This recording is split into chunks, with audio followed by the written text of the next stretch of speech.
Irán continúa su esquema de alianzas regionales y cooperación multilateral enfocado en que es la mejor manera para el desarrollo de la zona y sobre todo con el mensaje de la no injerencia de extranjeros en los asuntos de Asia Occidental. En este marco acaba de estampar firma y sello para la construcción de un ferrocarril que promete impactar para bien el flujo comercial entre Teherán y Moscú y que redundaría en beneficios para otros vecinos regionales. Además, la República Islámica también ha sostenido un encuentro con Pakistán para afianzar los lazos ya existentes. Analizamos toda la coyuntura y el aporte de estos nuevos pasos. Acá en Detrás de la Razón les saluda Dani Pérez Díaz y así iniciamos.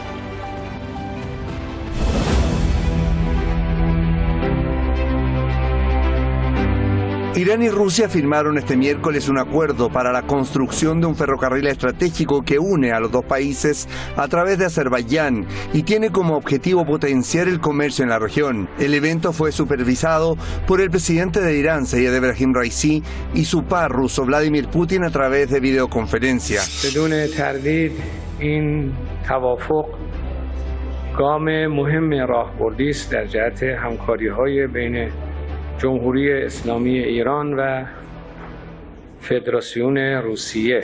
همکاری‌های بین ایران و روسیه در حوزه‌های مختلف وجود داره. این هم یکی از جلوه‌های همکاری است.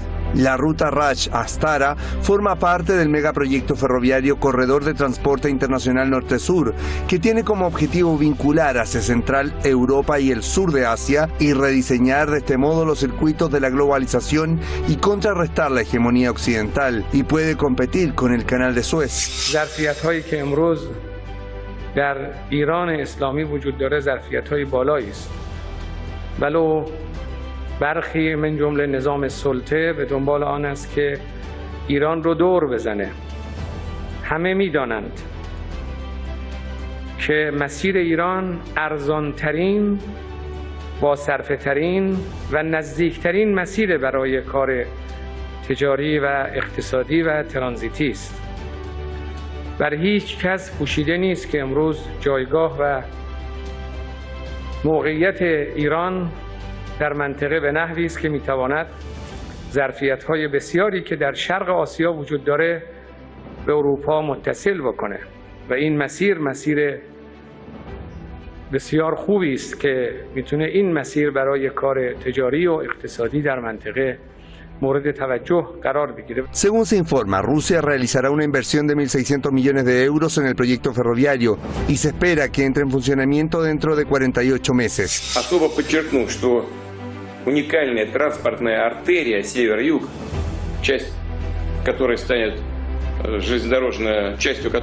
железнодорожная дорога Решт-Астара, поможет существенно диверсифицировать глобальные транспортные потоки.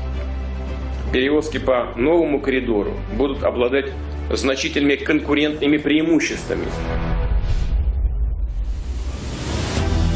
Por otra parte, Irán abogó por estrechar aún más sus lazos con sus vecinos como Pakistán. En una reunión mantenida este jueves con el primer ministro de Pakistán, Shahbaz Sharif, en la provincia suroriental de Sistán y Baluchistán, el jefe del gobierno iraní, Sayed Ebrahim Raisi, resaltó la buena cooperación que existe entre ambos pueblos. سیاسی، اجتماعی، اقتصادی، فرهنگی و امروز اراده بین دو کشور آن است که این روابط از میزانی که وجود داره سطحش به یک سطح بالاتری ارتقا پیدا کنه. En la cita, ambas autoridades insistieron en que los asuntos regionales deben ser resueltos por los mismos países de la zona y sin injerencia de los terceros. Cargaron contra la presencia militar de Estados Unidos en la región y la tacharon de desestabilizadora. También tildaron al régimen israelí del enemigo común del mundo islámico. مسائل منطقه رو گفتگوی بین مسئولین عالی منطقه میتونه حل بکنه. دخالت بیگانگان به هیچ عنوان گشا در منطقه ما نخواهد بود. حضور بیگانگان در منطقه ما تهدید تلقی میشه. 2 دهه حضور بیگانگان و حضور امریکایی‌ها در افغانستان نتیجهش قتل و کشتار و خونریزی و تخریب و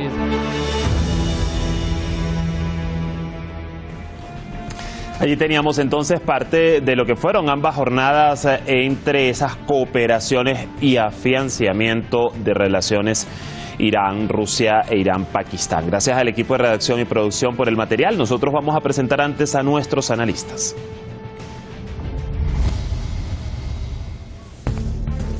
Hoy nos estará acompañando Martín Pulgar, analista internacional, experto en geopolítica y filosofía de la guerra desde Caracas, Venezuela.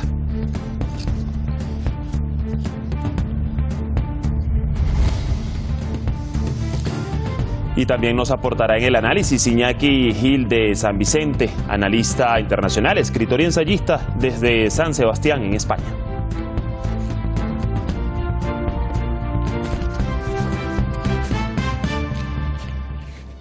Muy bien, ya están conectados con nosotros, les damos rápidamente la bienvenida. Martín, gusto saludarte a esta hora, ¿qué tal? Muchas gracias por la oportunidad, encantado de estar con ustedes. Gracias por recibirnos y también bienvenido, Iñaki, como siempre, al programa, ¿qué tal? Muy bien, gracias. Yo quisiera iniciar contigo, Martín, desde Caracas. Bueno, gran expectativa se ha dado con esta ruta entre Rusia e Irán, Rash Astará. ¿Qué representa, más allá, por supuesto, del beneficio para ambos países firmantes, este megaproyecto ferroviario que también es conocido como Corredor de Transporte Internacional Norte-Sur y que además conecta Asia Central, Europa y el sur de Asia? Bueno, por supuesto que aquí nos aproximamos a un gran beneficio económico, no podemos olvidarlo, ni ponerlo de primera línea. Aquí hay un beneficio significativo para ambos países y para buena parte de la región, pero también tiene un impacto desde el punto de vista geopolítico y de relaciones internacionales entre toda una serie de países que permitirían reconfigurar buena parte del comercio mundial y de la importancia relativa de países como Irán y Rusia para ese comercio, porque permite brincar de alguna manera áreas conflictivas y también permite construir una nueva forma de integración entre Europa y Asia a través de este canal terrestre, de alguna manera poniendo de lado buena parte de lo que sería estas rutas marítimas controladas fundamentalmente por el Reino Unido y por los Estados Unidos, y que han puesto una serie de bloqueos y de sanciones para hacer difícil el comercio marítimo entre los países como Irán o Rusia, que han sido sancionados fundamentalmente en el escenario marítimo comercial. Esta ruta terrestre permite ciertamente brincar buena parte de esas sanciones y reconstruir una alianza norte-sur en vez solamente de este-oeste. Y no en vano, bueno, desde el Departamento de Estado norteamericano ya se han recibido reacciones al respecto, ya de eso vamos a estar hablando. Iñaki, voy contigo. Fíjate, además de lo que Martín nos comenta y de el impacto que esto va a tener, cuando se habla de que esta ruta no puede competir con el canal de Suez, además de facilitar el tránsito y de abaratar los costos en lo relacionado a la actividad comercial, ¿cómo contrarresta efectivamente esa dominación de Occidente de la que hablaba Martín en los flujos de transporte global? Y precisamente, ¿qué vendría a representar eso para las autoridades occidentales? Bueno, en los flujos globales tenemos que introducir no solamente el tránsito de materias primas, de productos acabados, de recursos vitales, de alimentos, etcétera, ¿no? O de cultura. Eso hay que introducir, ¿no? Hay que tener en consideración todo esto, y aquí viene la importancia de otro factor que voy a citar, ¿no? Y también la importancia geopolítica de la zona, ¿no? En los flujos globales, tal y como está el mundo en estos momentos, interviene otro factor que posiblemente sea, dentro de un tiempo, si todo sigue así, será un factor determinante. Bien, este factor determinante es el de los sistemas de defensa. Los sistemas de defensa de Rusia, de Irán, y no solamente de Rusia y de Irán, sino de todo el área: Georgia, Armenia, Azerbaiyán, Turkmenistán, Irán, desde luego, que rompe el sistema de poder que tiene en estos momentos pensado Estados Unidos para esa zona y que se va deteriorando, ¿no? De tal forma que los flujos económicos, los flujos culturales, los flujos científicos son a la vez, y en momentos críticos son también flujos de defensa, o dicho directamente, flujos militares, ¿no? Si nosotros miramos el mapa, que haya un tránsito inmediato desde San Petersburgo hasta prácticamente Teherán, y desde Teherán que ese tránsito inmediato pueda por medio de otros canales llegar a Irak o llegar a Turquía, ¿no? O llegar según vengan las situaciones de las negociaciones presentes a Arabia Saudí, rompe el predominio militar, que no solamente económico, digamos pacífico, ¿no? Rompe la dominación global de Estados Unidos en el área. Eso por una parte, ¿no? Pero esa área no es un área cualquiera, además de los recursos energéticos que tiene, ¿no? Es un área que tiene dos importancias centrales. Uno, el Mar Caspio.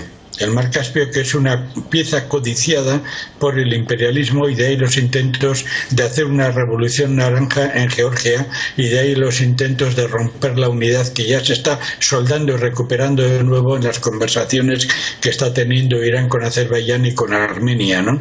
Y también la situación en Turquía. Entonces, si nos fijamos, aquí confluyen dos ejes: el eje norte-sur, que va desde San Petersburgo hasta Irán y hasta el Océano Índico y hasta el Mar Rojo y hasta un poquito más cercano el Canal de Suez, etcétera, pero también el eje este o el eje oeste-este, o si se quiere el eje este-oeste, ¿no? Que es un eje estratégico, vital, imprescindible para los Estados Unidos, teniendo en cuenta que ya Obama dijo en el año 2016 que el 60% de la Armada norteamericana y de la Fuerza Aérea norteamericana, el 60%, tenía que estar en el frente del Indo-Pacífico, ¿no? Entonces miramos el área con un poco de frialdad, englobando en el concepto de defensa integral de los pueblos frente al imperialismo, englobando absolutamente todos los factores económicos, culturales, científicos, políticos y militares. Vemos que este eje tiene una repercusión estratégica en todos los sentidos, y por esto es la razón desesperada de Estados Unidos, ¿no? Que hay que unirla a la razón, a la furia de desesperación de Estados Unidos, a la reunión de los países árabes que está teniendo lugar en estos momentos, con la presencia de Siria, con la presencia de Irán, con la presencia de Arabia Saudí. Se está rompiendo todo el equilibrio, todo el sistema de dominación en Oriente Medio impuesto por Estados Unidos, ¿no? Y un eje central de esa dominación es la dominación, digamos, militar, y ese eje se está rompiendo por la facilidad que va a tener Irán, que va a tener Rusia, con el apoyo muy cercano de China para llevar instrumentos defensivos, por llamarlos de esta forma, rápidamente al área desde el norte hacia Teherán. Bueno, instrumentos defensivos, y también a esto hay que agregarle pues gran cantidad de comercio en otras áreas que permiten romper esos obstáculos que han impuesto las sanciones comerciales desde Occidente para ambos países. Sí, totalmente de acuerdo. Exacto.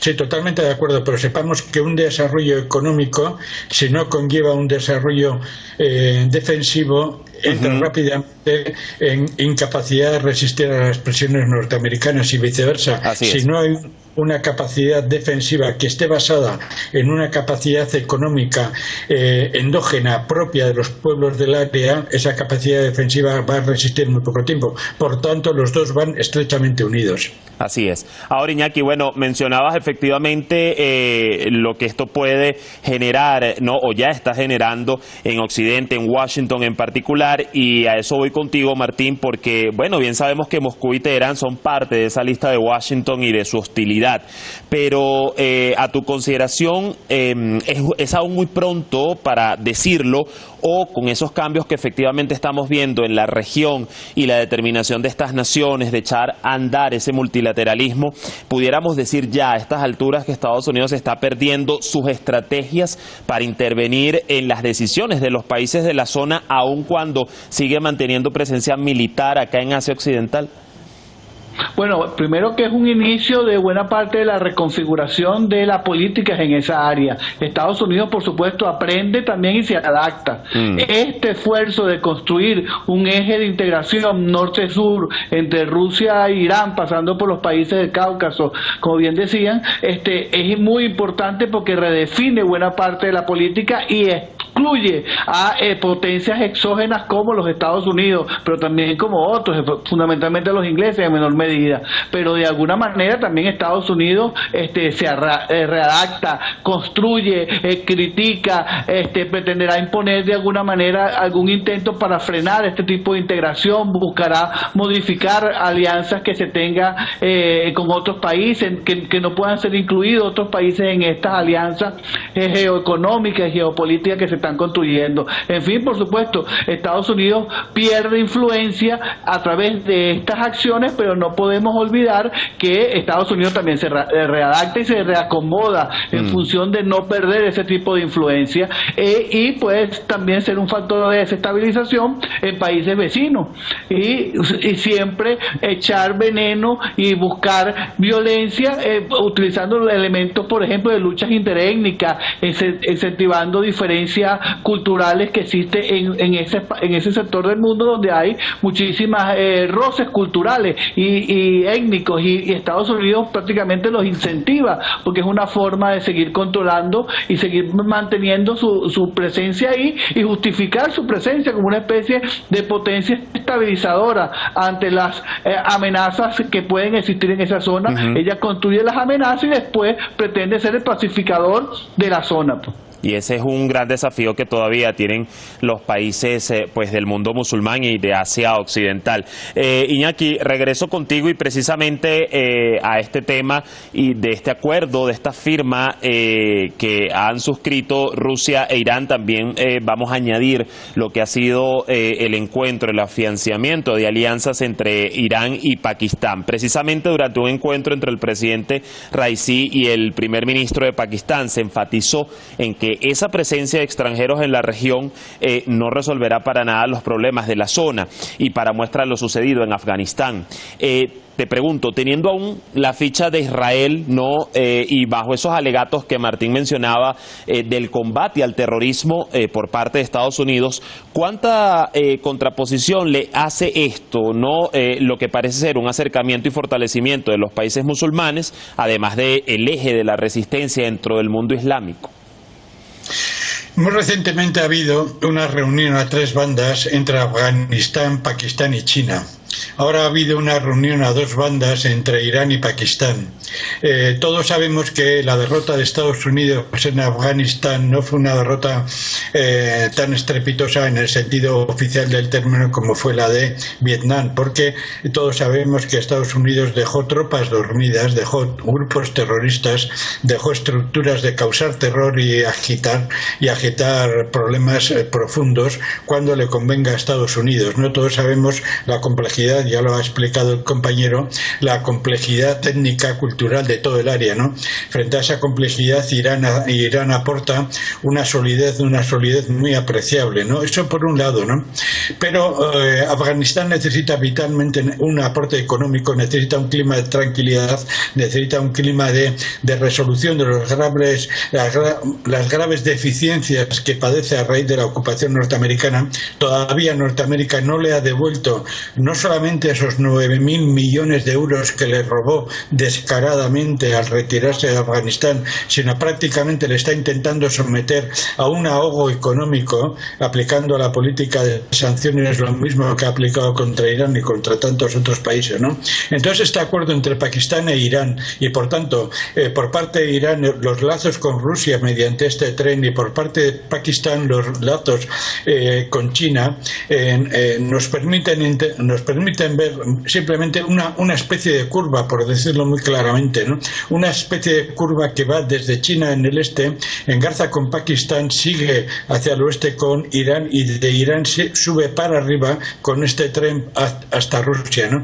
Y en la mitad de esa curva, justo en la frontera, en la parte del Océano Índico, está Afganistán, ¿no? Y Afganistán, que no tiene frontera con el mar, sin embargo tiene muchos kilómetros de contacto con Irán y tiene 2000 y pico kilómetros de contacto con Afganistán. Y en ese eje central, en ese cambio de la curva, Afganistán juega un papel central, porque lo más seguro es que Estados Unidos intente desestabilizar lo más posible Afganistán para romper ese eje que, como digo, va desde China en el norte del este de Eurasia, baja para Pakistán, engarza con Irán y sube mediante este tren y los acuerdos con Azerbaiyán suben hacia Rusia. Afganistán va a ser uno de los instrumentos de provocación de Estados Unidos para romper esa media luna, que conecta con Pakistán y con Irán, ¿no? Pero esa media luna que mira hacia el norte, en este caso, tiene una importancia estratégica para toda Asia y para Europa, para Eurasia también. ¿Por qué? Porque por ahí es por donde pasan muchos de los canales de la ruta de la seda que se está implementando, ¿no? Esa es la importancia de estos acuerdos entre Irán y Pakistán, que tranquilizan a Afganistán y le pueden permitir una recomposición económica y digamos una lucha contra el terrorismo provocado por Occidente, que no solamente por Estados Unidos, también por Gran Bretaña.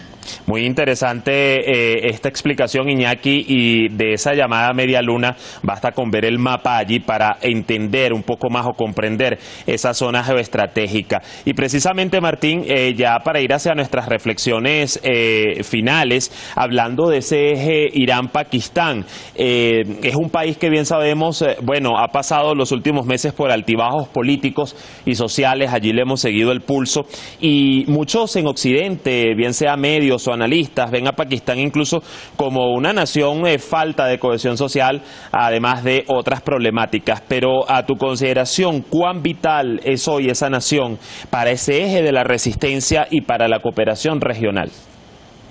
Fundamental, por supuesto. Primero, un área pacífica que permita la interrelación en paz y económicamente viable de todos los países vecinos de Irán, de Pakistán, de Afganistán, es fundamental. Y por supuesto, todo este empeño de desestabilizar la zona, tanto de Afganistán, pero también de Pakistán, todas estas luchas, estas conflictividades sociales vistas en los últimos tiempos, tiene que ver con ese empeño sistemático de generar un caos controlado, esa especie de mecanismo para poder seguir existiendo estas potencias exógenas, para ellos ser los pacificadores de la zona. Ahí se ve con claridad una alianza o inclusive un buen relacionamiento entre Irán y Pakistán permite que, por una parte, alejar estos países, estos demonios de elementos desestabilizadores de la paz social en muchos de